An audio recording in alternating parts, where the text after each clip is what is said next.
I read Thomas Coon's book, which is describing how paradigm shifts actually work in science.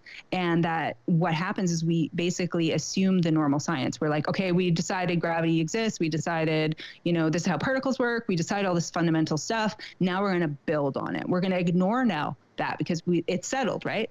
We don't need to question that anymore. We've agreed through consensus that this is how it works. Now we're going to continue to make more science on top of that relates back to our baseline agreement on this normal science. And what happens is you're always going to get science that doesn't line up. It's like, this piece doesn't really fit with the normal science, but whatever. We'll just put it aside. We'll just ignore that. It must be bad. Must be a terrible study.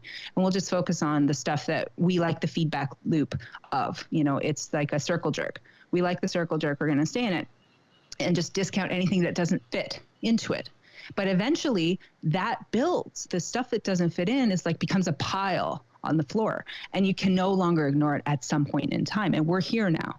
That pile is so huge that it's toppling over us. And now we have to go back to the normal science, re-question what we thought we knew. I mean, we're ripping apart cell biology. We're ripping apart half the theories of even how the body works.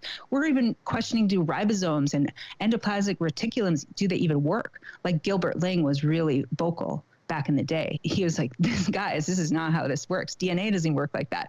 The stuff you're talking about that you think you don't know, right? So now we got to pare all the way down to the foundations again and sort of start fresh and see where we've made fundamental errors and get with a new paradigm. And that's what's happening right now.